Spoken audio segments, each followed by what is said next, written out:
సుమన్ టీవీలో మీ business promotions కోసం ఈ కింది నెంబర్ను సంప్రదించగలరు. నమస్తే. నేను మీ రామకృష్ణ, ఇన్స్యూరెన్స్ ఏజెన్సీ మెంటర్. ఈరోజు ఫస్ట్ టైం నేను మీకు డిజిటల్ బోర్డ్ ద్వారా ఒక టాపిక్ అనేది మీకు ఒక క్లారిఫికేషన్ ఇవ్వడం జరుగుతుంది. అదే PMJAY.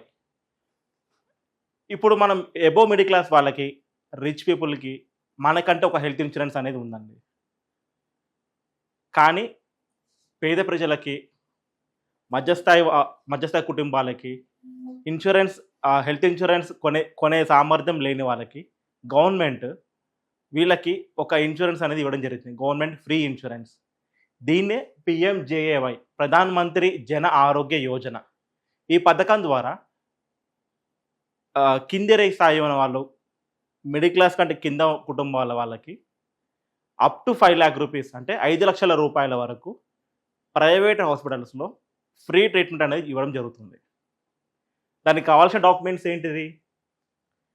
Aadhaar card, ration card, mobile number. ఈ 3 డాక్యుమెంట్స్ ఉంటే చాలు, మనకి అబా ఐడి అని క్రియేట్ అవుతుంది. అంటే హాస్పిటల్లో ఫ్రీ ఇన్సూరెన్స్, క్యాష్లెస్ ట్రీట్మెంట్ అవ్వాలి అంటే మనకు ఒక ఐడి కార్డు కావాలి. ఆ ఐడియే అబా ఐడి అంటారు. ఈ అబా ఐడి అనేది Aadhaar card, ration card, mobile number ద్వారా క్రియేట్ అవుతుంది. ఈ క్రియేట్ అయిన అబా ఐడిని ఏ స్టేట్లో ఏ పేషెంట్ అయితే హాస్పిటల్ చూపించుకుంటున్నారో ఆ మొత్తం బిల్లుని కేంద్ర ప్రభుత్వంతో పాటు ఆ స్టేట్ గవర్నమెంట్ కూడా ఈ బిల్ అనేది పంచుకోవాలి. అట్లా మొత్తం అయిన బిల్లుని కొన్ని రాష్ట్రాలలో సెంట్రల్ గవర్నమెంట్ అది 90% 90% బిల్లు వరకు 90% బిల్లు వరకు 90% బిల్లు వరకు సెంట్రల్ గవర్నమెంట్ భరిస్తుంది. మిగతా అమౌంట్ స్టేట్ గవర్నమెంట్ భరిస్తుంది. మన సౌత్ ఇండియాలో మేజర్గా ఈ మొత్తం బిల్లులో సెంట్రల్ గవర్నమెంట్ అనేది కేవలం 60% అప్రూవల్ చేస్తుంది. మిగతా 40% అనేది స్టేట్ గవర్నమెంట్ భరించుకోవాల్సి వస్తుంది. అట్లా ఈ మన స్టేట్ గవర్నమెంట్స్ అనేది ఒప్పుకోకపోవడం వల్ల మన సౌత్ ఇండియాలో ఈ ప్రధాన్ మంత్రి జన ఆరోగ్య యోజన అభా ఐడి అనేది ఎక్కువ హాస్పిటల్స్లో ఒప్పుకోవట్లేదు. కానీ మన నార్త్ ఇండియాలో మాత్రం ఈ పీఎంజేఏవై స్కీమ్ అనేది చాలా బాగా పనిచేస్తుందండి. అయితే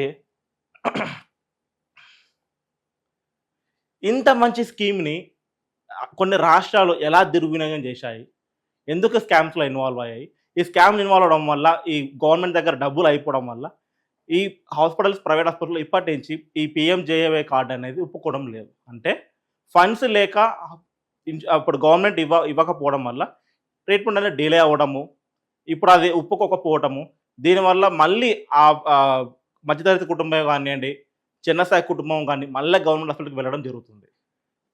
ఎలా జరిగాయి, ఏ రాష్ట్రాలు ఇందులో ఇన్వాల్వ్ అయ్యాయి అంటే గుజరాత్, జార్ఖండ్, ఉత్తరప్రదేశ్, హర్యానా, బీహార్, ఇంకా కేరళలో కూడా, తమిళనాడులో కూడా ఈ స్కీమ్ని దుర్వినియోగం చేసుకున్నాయి. లాస్ట్ ఇయర్ మేలో ఉత్తరప్రదేశ్లో అధికంగా 10 కోట్ల రూపాయల వరకు దుర్వినియోగం చేశాయి. ఎలా చేశాయో ఇప్పుడు ఈ వీడియో ద్వారా మీకు క్లారిఫికేషన్ అనేది ఇస్తాను. చూడండి. ఈ ప్రధాన మంత్రి జన ఆరోగ్య యోజన సక్సెస్ఫుల్గా ఇంప్లిమెంట్ అవ్వాలని చెప్పేసి ఉత్తరప్రదేశ్ గవర్నమెంట్ ఏం చేసిందంటే సాచెస్ అనే డిపార్ట్మెంట్కి అప్పగించింది. ఈ సాచెస్ డిపార్ట్మెంట్ ఏం చేస్తుంది? ఈ సాచెస్ డిపార్ట్మెంట్ అన్ని మల్టీ స్పెషాలిటీ హాస్పిటల్స్, చిన్న చిన్న హాస్పిటల్స్ అన్నిటికీ ఈ క్యాష్లెస్ విభాగం అనేది ఉండాలి. దానికి అనుకూలంగా నెట్వర్క్ క్రియేట్ చేయడం జరిగింది. ఎంపానల్మెంట్ కూడా వీళ్ళే చేసుకున్నారు. ఆ పేషెంట్ని ఐడెంటిఫికేషన్ చేయడము, వాళ్ళకి అభా ఐడి క్రియేట్ చేయడము, దాంతోపాటు ఈ ట్రీట్మెంట్ జరిగిన ఖర్చుని మొత్తము మన సాచెస్ డిపార్ట్మెంట్లో అప్రూవ్ చేయడము, పేమెంట్ సెటిల్మెంట్ చేయడం హాస్పిటల్ వాళ్ళకి, అన్నీ చూసుకునేది ఎవరంటే సాచెస్ డిపార్ట్మెంట్. ఈ సాచెస్ డిపార్ట్మెంట్ అంటే ఏంటిది? State agency for comprehensive health and integrative services. ఈ విభాగమే పీఎంజేఏవై స్కీమ్ అనేది సక్సెస్ఫుల్గా రన్ అయ్యేలా చూసుకుంటుంది. ఒక పేషెంట్ అంటే ఒక వ్యక్తి ఏది బిలో పవర్టీ లైన్లో ఉన్న కుటుంబాలని, మధ్యతరగతి కుటుంబాలని ఒక ముఠ అరేంజ్ చేస్తుంది. అరేంజ్ చేసి వీళ్ళకి అభా ఐడిని ఇస్తుంది.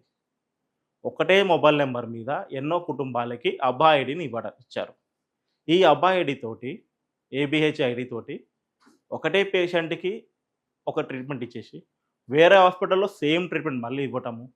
ఇదే పేషెంట్‌కి వేరే సర్జరీ చేయటము. ఒకటే సర్జరీని ఎంతో మందికి క్రియేట్ చేయడము. వచ్చిన బిల్లుని పెంచటము. ఒకటే టైంలో చిన్న టైంలోనే అంటే కొద్ది రోజుల్లోనే ఎన్నో సర్జరీస్ చేయడం జరిగింది. అప్పుడేం జరిగింది? స్టేట్ గవర్నమెంట్‌కి ఇచ్చిన కోటాలో, సెంట్రల్ గవర్నమెంట్ వచ్చిన ఫండ్స్‌లలో వెంటనే అయిపోవడం జరిగింది. అప్పుడు అందులోను ఒక సిన్సియర్ అధికారికి, సాచెస్ డిపార్ట్మెంట్‌లో ఉన్న ఒక అధికారికి అనుమానం వచ్చింది. వెంటనే ఏం చేసిండంటే, ఎక్కడో ఏదో జరుగుతుందని చెప్పేసి ఇన్వెస్టిగేషన్ చేయడం స్టార్ట్ చేశాడు. రీసెంట్‌గా ఉన్న టెక్నాలజీలో ఏఐతో కలుపుకొని మొత్తం సాఫ్ట్‌వేర్‌ని క్రియేట్ చేసి, ఆ సాఫ్ట్‌వేర్ తోటి బిల్స్‌ని మొత్తం స్క్రూటినీ చేయడం స్టార్ట్ చేశారు. అప్పుడేం జరిగింది?